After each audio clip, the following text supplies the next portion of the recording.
Hey guys, it's Mr. Sheelan here for the Unit 7.1 notes covering wave properties. So, all right, let's just get straight to it. So, waves are everywhere. Oh, and I should preface this with saying that this section is going to be just on simple wave properties, just so we can set ourselves up to knowing how it is that we can measure waves. The next section we'll get into is specifically how it is that we measure sound waves and what they are. So anyway, waves are everywhere in nature. We see sound waves. That's what you hear. That's what you're hearing right now. It's my voice that you're hearing in the form of a sound wave, either coming through your headphones or coming through the speakers and whatever you're using. There's also light waves. This is how we can see the little photons that move both in particle form and wave form in order to illuminate and for us to see what's happening. There's radio waves, microwaves, water waves, sine waves, waves in the stadium during like a soccer game or a football game, earthquakes, waves on a string, waves on a slinky, etc., etc., etc. Now, what is a wave? So a wave is a disturbance that travels through space, transferring energy. Well, okay, so that's got that. Okay, so what does a wave travel through? Well, the wave travels through whatever the medium is. So the medium is the substance or material that transports or carries a wave from its source to another location. It's not the wave itself. So the medium is arguably one of the most important things that we're going to focus on. Okay, mediums are crazy important because the medium can change how quickly a wave can move. The medium can change the frequency of a particular wave. The medium can change just about anything about the wave. Maybe there's a medium where you have to input a greater amount of energy to increase the amplitude. Now, I'm saying a whole lot of words that we haven't gone over, and it'll make sense here in a bit. And then there's equilibrium. Equilibrium is the natural arrest position of a particular medium. And we'll see what that looks like here in not too much longer. So what does a wave do? So while a wave travels along its medium, it travels along it, through it. It can travel over it, though that's kind of there's a difference there. But the individual particles just move up and down. So really this is more thinking about like waves in water. Okay. Waves in water does not move the water. It just makes them move in a particular, really makes them move up and down and side to side at the same time. So it moves really in a circular path. But yeah, waves don't move the actual matter in the sense that you're transporting it from one location to another. The waves travel through it is really what it's saying here. In all types of traveling waves, what they're transporting, again, is not the matter, but the energy. And so looking at this image here, we're studying a single wave pulse as it begins with a vibration, and the vibrations then going to transmit through the medium like we see here. So guy takes string, guy picks up string, guy then throws string down. And so what we see here is that energy moving in wave form throughout the length of the string. And then you have wave characteristics. So wave characteristics, really labeling waves. We have the amplitude. Amplitude is going to be the distance from the crest to the equilibrium position. We have the wavelength. This is going to be the distance from trough to trough, crest to crest, trough to trough, or really just any equilateral position to another equilateral position, two positions that are equilateral to one another. So meaning, like in this picture right here, you can measure wavelength from here to here as long as it's on the exact same part of the other trough here. Okay, so that's wavelength, distance between 2 points, two equilateral points on a wave. And then there's frequency or period. So frequency is the number of times that it's a number of times something happens over time. Period, how long does it take? It's the time it takes for one thing to happen. So we would measure frequency like this. So if I were to draw a line here, frequency would be, okay, we're going to count how many wavelengths, how many of these waves move past this line per second. Period, basically the same thing. How long does it take for one of these wavelengths to move past this point? Okay. And then there's wave velocity, and that's just how quickly does this wavelength move from, say, from right here to this point right here. Okay. Oh, and again, this black line here, this is the equilibrium. That's the oh boy. This is the equilibrium. I'm using my mouse here. Equilibrium position, or just equilibrium right here. This is whatever this medium is. This is what it naturally sits at. It just sits in the straight line. Uh-oh, I hit something. Okay. I think I lost my... Okay, sorry about that. Oh, don't do that. Okay. Like I must have clicked something I didn't mean to click. Okay. So, and then keeping on going with this. So wave velocity, again, is the velocity at which wave crests or any other part of the wave moves. So a wave crest travels a distance of one wavelength, which again is this symbol. Now, I didn't mention what the symbol is. This is lambda, okay? And it's spelled pretty much how it sounds. L-A-M, that's an A right there, lambda. Okay. Now it's either this or, and I say or because there are people that do spell it differently.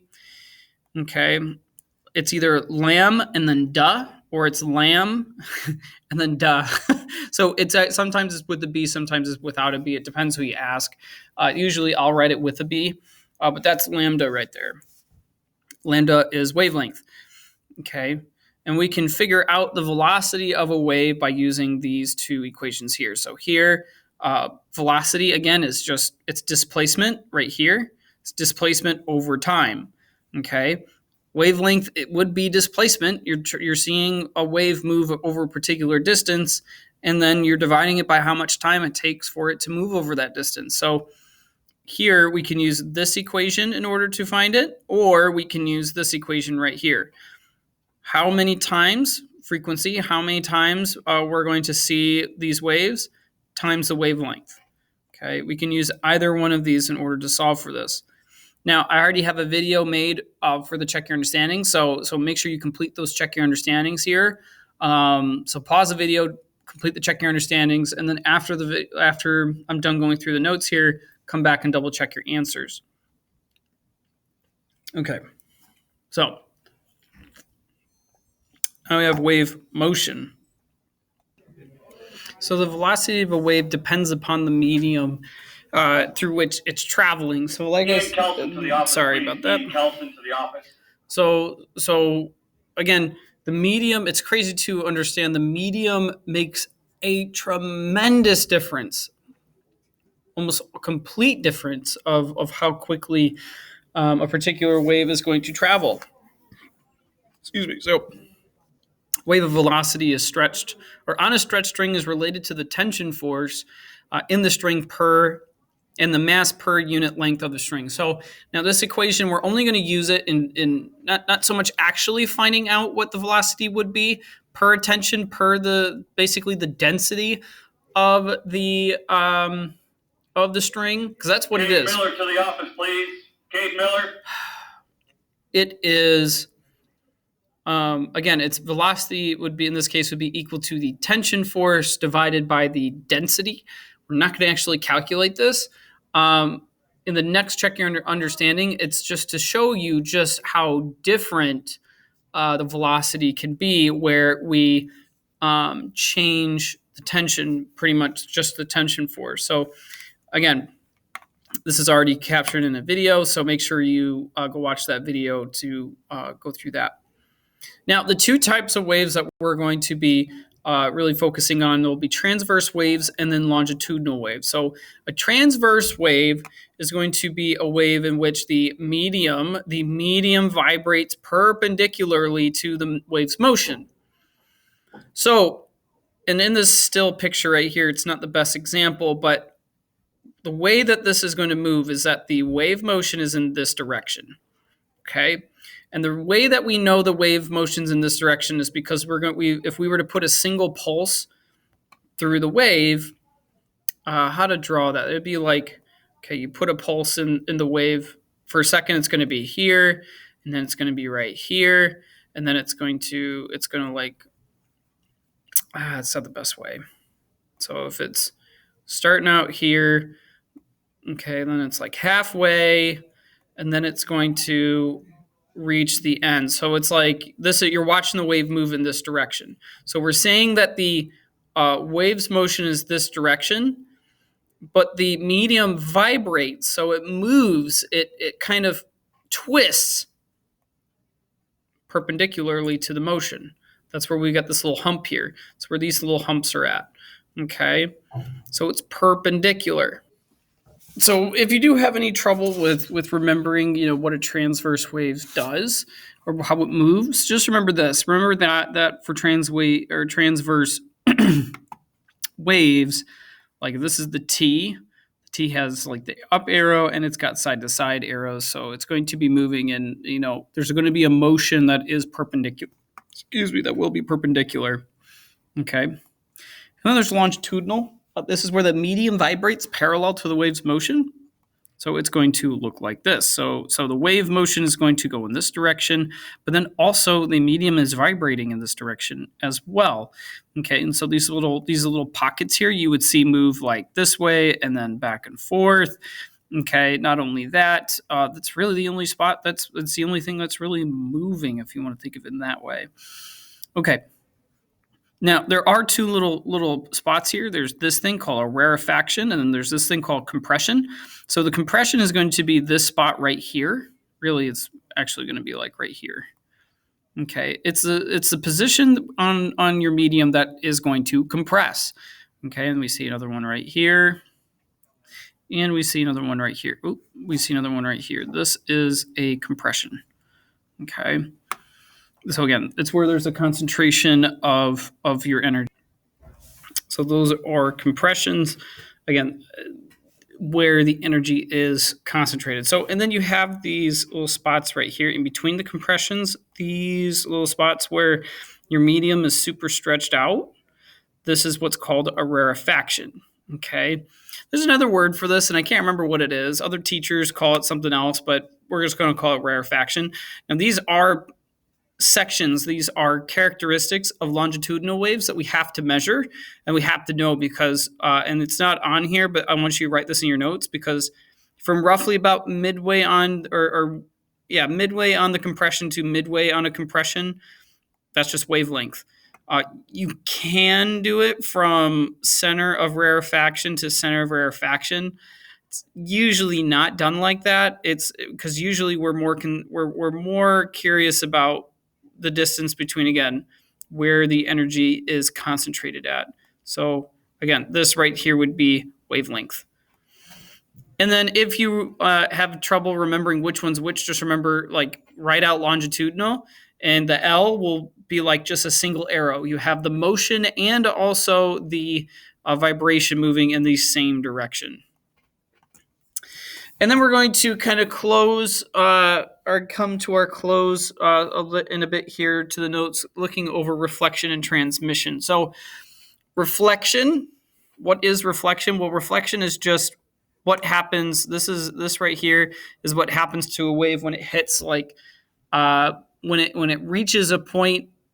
It reaches a point where it how to put it, reflection is the wave after it's like changed or it's hit a position. It'll make sense here in a bit, while transmission is whatever the wave is initially when we first send it out. So right here, a wave hitting an obstacle will be reflected, like here in A, and its reflection will be inverted. So here the transmission is going to be this guy. There's your transmission. It's going to run down the length of this here. And this is like a little screw, like if you had a string attached to the wall with a screw or something. okay, or the floor. And then it runs down, it's transmitting, and then it's going to hit the screw, and then it's going to reflect. And here, its reflection is going to be inverted, okay, meaning it's moving in the, or now it's upside down, and it's also moving, and it's a reflection because it's moving in opposite direction to the what the transmission was. And so this is going to be transmission and reflection for a fixed end, for a closed end, while the reflection transmission for a free end or an open end will be right here. Okay, so and just to read this, a wave reaching the end of its medium, but where the medium is still free to move, it's a free end. It will be reflected for the most part, but its reflection will be upright. So again, here's the this right here, this portion. Here, just kind of clear this. So this we would consider as the transmission. It's the initial energy put in the direction, initial energy and direction put into the medium. It's going to come to this free end here, and then the free end is going to kind of whip it back. Now, just understand, because I'm sure that we have tried this before. If you were to take like a piece of string or an extension cord, and try this out on a free end, excuse the bell, it's really not going to come back and snap at you like it does in B. B is supposed to be, I guess it's an example of when energy is completely conserved. For both of them, really, it's where energy is completely conserved, meaning that we're not really losing anything in the form of sound. We're really not losing anything in the form of friction or in the form of heat. Energy is, for the most part, conserved throughout the medium. So it's a bit impractical, yes, a bit, or not impractical, but not real as much realistic. But this was what we would see under ideal conditions. Okay, and then so there's a difference when you have a wave that's on a light segment, carried out through a light segment, hits the heavy segment. And so here's the transmission. It's going to go until it hits the denser segment here, and when it splits, you'll have the transmission here. This will continue while you'll have a reflection. In this case, when we go from light to heavy, the reflection here that's going to go in opposite direction, or that's now inverted, is going to be inverted, while the transmission is going to continue through the heavy segment. And you can see that for the most part, it's almost split in two. Not terribly, for the most part, again, under ideal conditions, this is what we would see. And then here's reflection and transmission when we go from heavy to light medium. So when we go from heavy, it's going through, it's going to hit this spot right here where it goes from heavy to light, and we'll see a slight reflection here, an upright reflection on the poles on the heavy, and then a partial transmission on the lighter side. Okay, so that's reflection, that's transmission, and then we have what's called interference. So in this principle right here, we don't really need to know. All you need to know is that superposition is almost like the sum of all positions of things within a system. That's really all it is. But the principle says that when two waves pass through the same point, the displacement is arithmetic. Okay, it's the sum of the individual displacements. So if we were to have a pulse, an inverted pulse, go this way, we have an upright pulse going this way. When they collide, they're going to overlap exactly because their amplitudes are the same, and we'd see this at an equilibrium for a second. But then they are going to continue to pass through one another. So we could say, and so it's like this is, if we want to put, this is A, this is B, they're going to slam together, and then here we would have B would have continued, the energy of B just continues through, and then the energy from A continues through. Okay, so, and then over here, this is, and I guess actually we'll talk about this on the next slide because that's where I talk about it. So again, this will be A, and then I'm going to have A right here, and then this is B, and then B's right here. So this right here is an example of destructive interference right here. Here where they come together, they're one's inverted, one's upright. They level each other out. That's deconstructive. But then you have constructive. So then you have constructive interference right here. They're both still going in opposite directions, but now they're both upright. And so when they come together, so this is A, this is B, you're going to have A, B slammed together and double amplitude and double the amplitude here for a second. But then they're going to continue moving. Oh, wrong one. They're going to continue moving in their particular direction. So that's not B, that's going to be A. So then you're going to have A over, oh my goodness, A right there, and you'll have B right here. Okay. All right, now there's a couple of videos here at the end of and here I'm just going to clear the screen. 2 videos here at the end of the notes. So here one for just what interference looks like. Actually, I think I just have the one. Or no, I have both. So one is going to be interference as far as sound waves are concerned. Give that a watch, and then here's interference of electromagnetic waves, which is basically light waves. So give them both a watch. Super duper helpful, informative. If you guys have any questions, make sure you ask. If not, I'll see you in the next one.